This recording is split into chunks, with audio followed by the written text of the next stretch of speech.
para mais uma aula de Ciências da Natureza e suas tecnologias.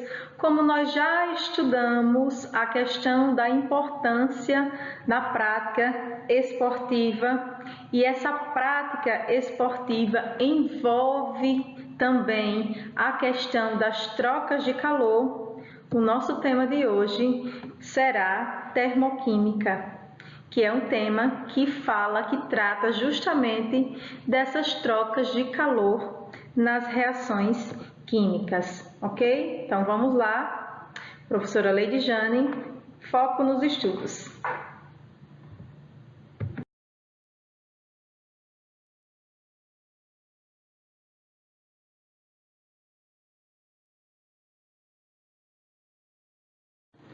Bem, vamos para a parte introdutória que diz que quase toda reação química é acompanhada de liberação ou absorção de calor.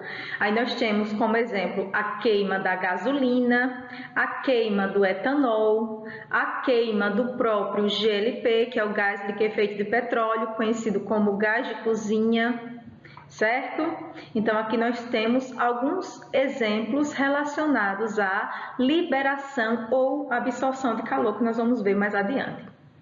A termoquímica, ela estuda justamente as quantidades de calor envolvidas em uma reação química, como se mede as quantidades de calor envolvidas em uma reação química e também como relacionar as quantidades de calor envolvidas em uma determinada reação com a quantidade de calor de outra reação química. Bem, observem os fenômenos abaixo. Esse primeiro exemplo aqui, a madeira ao queimar libera energia na forma de calor. Já o gelo, para fundir, ou seja, derreter, ele absorve energia na forma de calor. Certo? Então, em algumas situações nós temos a liberação de calor, em outras situações nós temos a absorção de calor. Então, esse calor envolvido nas transformações, seja liberação ou absorção, é estudado pela termoquímica. Bem, os fenômenos quanto ao calor envolvido podem ser classificados em endotérmicos ou exotérmicos. Gravem bem esses dois termos, tá, gente? Endotérmicos está relacionado à absorção do calor do meio ambiente e o termo exotérmico está relacionado à liberação do calor para o meio ambiente. Então, as reações endotérmicas absorvem calor e as reações exotérmicas liberam calor e nós podemos resumir até em endo ou exo. Bom, então eu coloquei aqui alguns exemplos de processos endotérmicos e processos exotérmicos para vocês compreenderem melhor. Então vejam, no primeiro exemplo aqui de processos endotérmicos, a ebulição da água, que é água fervendo, ela vai precisar absorver calor, absorver energia em forma de calor. Da mesma forma, a fusão da água, como eu falei anteriormente, que é o gelo derretendo. Para o gelo derreter, a transformação da água no estado sólido para a água no estado líquido, precisa justamente dessa absorção de energia em forma de calor. Assim como a fotossíntese, que é o processo de respiração das plantas, que precisa absorver o gás carbônico.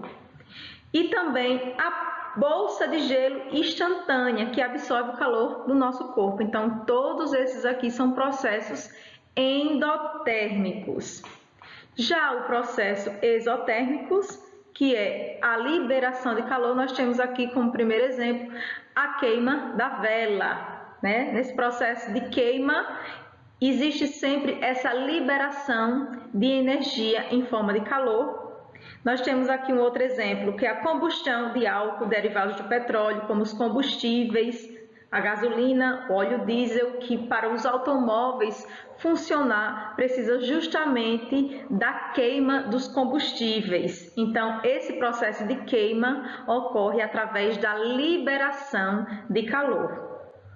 A queima do propano, que é o gás de cozinha, também é um processo exotérmico, e a liquefação ou condensação da água, ou seja, a água no estado vapor se transformando novamente em líquido. Precisa justamente liberar esse calor para ela se transformar novamente em líquido. Toda espécie química possui uma energia que, quando medida a pressão constante, ela é chamada de entalpia. Gravem bem esse nome, entalpia. É um termo bastante utilizado na termoquímica, até na realização de cálculos futuros, certo?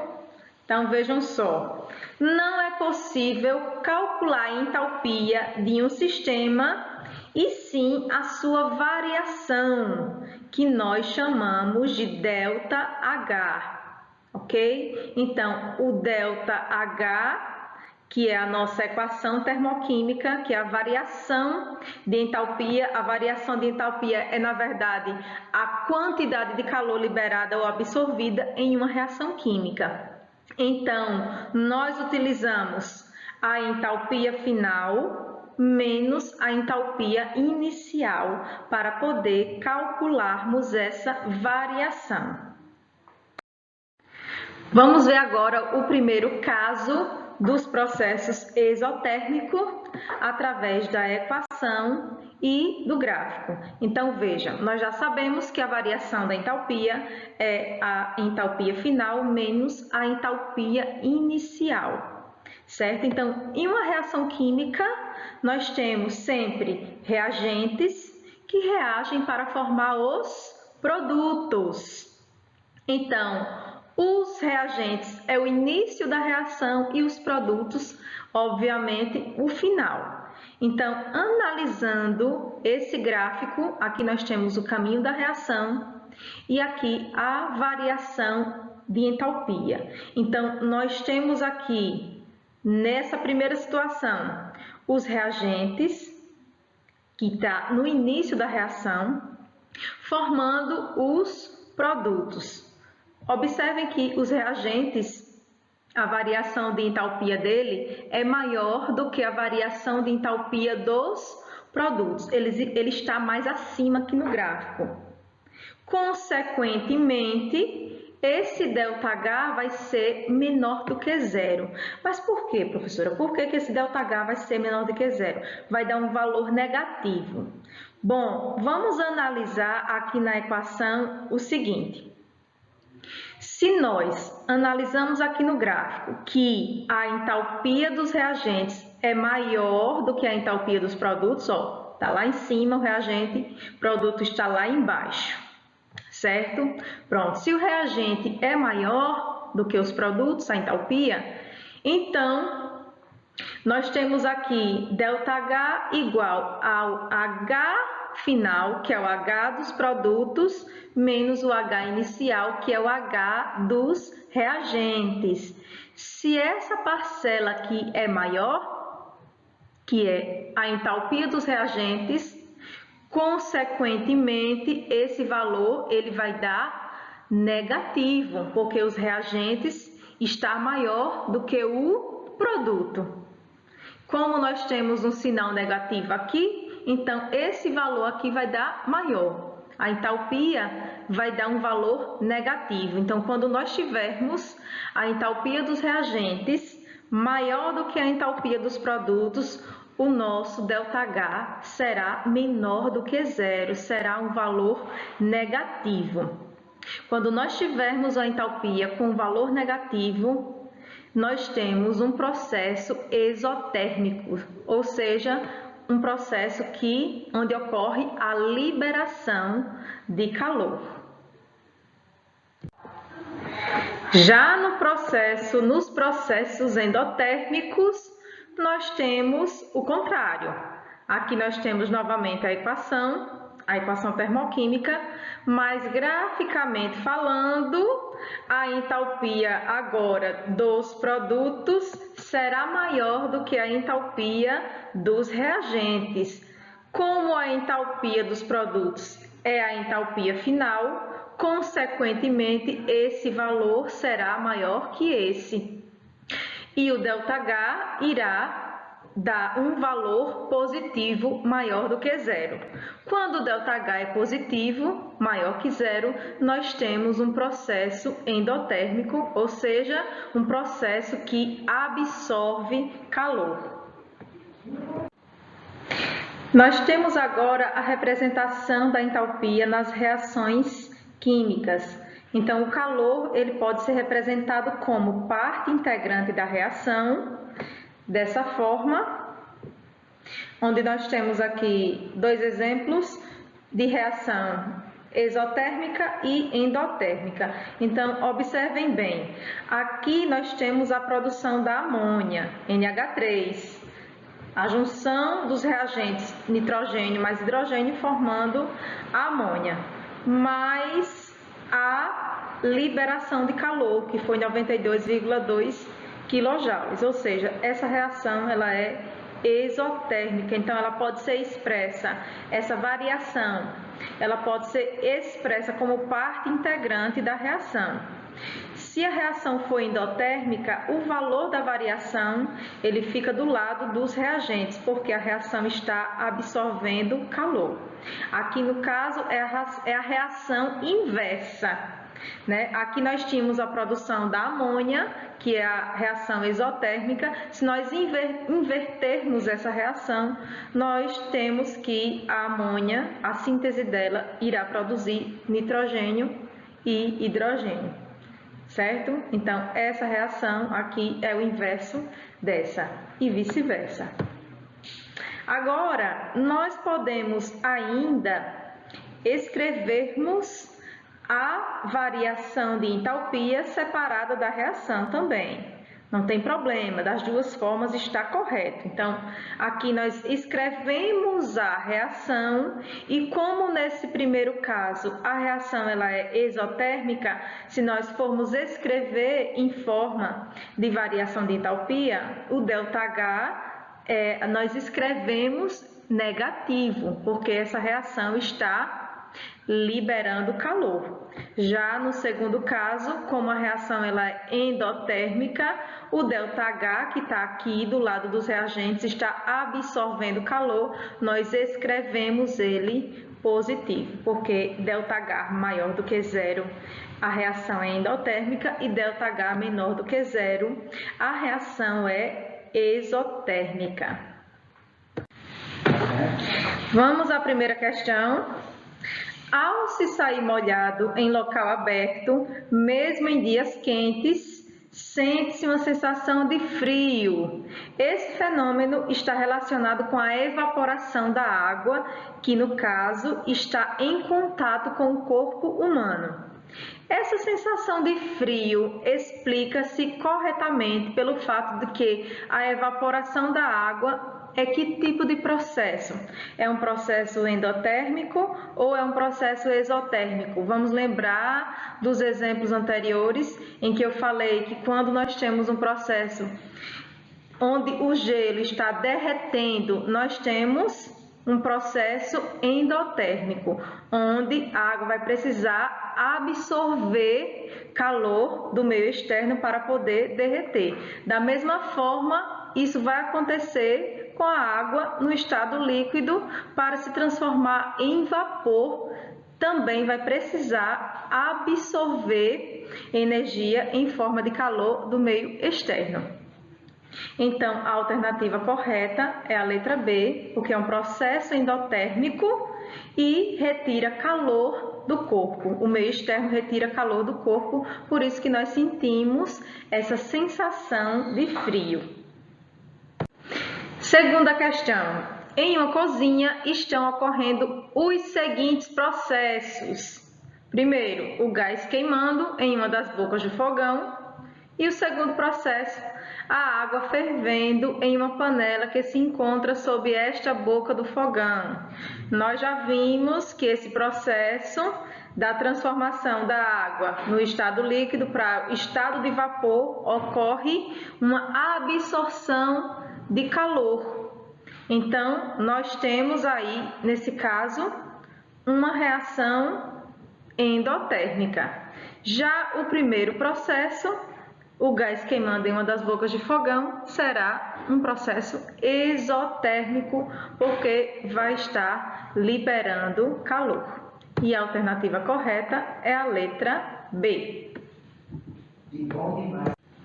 Terceira questão, observe o esquema.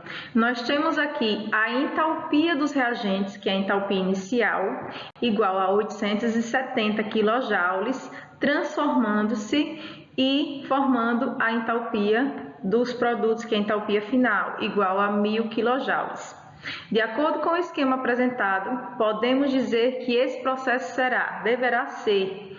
Então, nós teremos aqui que processo? Endotérmico ou exotérmico? Bom, nós sabemos na equação termoquímica que a variação de entalpia é a entalpia dos produtos menos a entalpia dos reagentes. Então, vai ficar dessa forma: 1000 menos 870 igual a mais 130 kJ. Variação de entalpia maior que zero, o processo será endotérmico. Quarta questão. Quando um mol de etanol, que é o C2H5OH, que é o álcool comum, ele passa do estado líquido para o estado gasoso, ocorre a absorção de 43,5 kJ de calor. Represente esse processo por meio de uma equação acompanhada do respectivo valor de ΔH. Então, nós podemos fazer essa questão de duas formas: ou incluindo o valor do ΔH na reação, como eu mostrei anteriormente, ou escrevemos a reação apenas e colocamos o valor do ΔH. Como a questão fala que ocorre absorção de calor, então isso implica dizer que essa reação ela é endotérmica e esse valor é positivo. Então é bem simples, vamos apenas escrever a reação contendo o álcool no estado líquido e quando ele passa para o estado gasoso. Então fica dessa forma. Está aqui o etanol no estado líquido, transformando-se e formando o etanol em forma de vapor, e o ΔH nós representamos ele mais 43,5 kJ, porque o processo é endotérmico. Bom, vamos entender agora um pouco sobre equação termoquímica. O que significa equação termoquímica? Para que serve? Então, vejamos aqui. É a equação química que indica tanto a variação de entalpia da reação, os estados físicos das substâncias e também indica as condições de temperatura e pressão. Certo? Então, por exemplo, nós temos aqui a reação para a produção da água, onde nós temos o hidrogênio mais oxigênio formando H2O no estado líquido. Então, percebam que na equação termoquímica, todas as substâncias devem ser apresentadas os seus respectivos estados físicos. Então, está aqui o hidrogênio no estado gasoso, o oxigênio no estado gasoso e H2O aqui no estado líquido. E mostra também a variação de entalpia, que é de menos 572 kJ. Então, essa reação ela é exotérmica. Além do mais, a temperatura e pressão, nós dizemos que nas condições normais de temperatura e pressão, na CNTP, nós temos aqui 25 graus Celsius e a pressão de 1 atm. Então, na equação termoquímica, nós temos todas essas observações aqui. Bom, pessoal, vamos para essa segunda parte do conteúdo, que é um pouco mais delicado, mas nada que não possa ser compreendido, que é a lei de Hess, onde ela afirma que se uma equação química puder ser escrita como a soma de duas ou mais etapas, a variação de entalpia da equação global é igual à soma das variações de entalpia das etapas. Como assim? Não entendi nada, mas vejam só. Aqui nós temos um gráfico onde nós temos 3 etapas, 3 reações químicas para produzir uma outra reação que nós chamamos de reação global. É como se nós quiséssemos produzir uma determinada substância, mas para produzir essa substância nós precisaríamos passar por etapas, às vezes 2, 3 ou até mais. Vamos entender um pouco mais adiante. Bom, pessoal, até a próxima aula. Nós vamos ver ainda algumas questões, vamos resolver alguns exercícios para fixarmos melhor o conteúdo, ok? Até a próxima.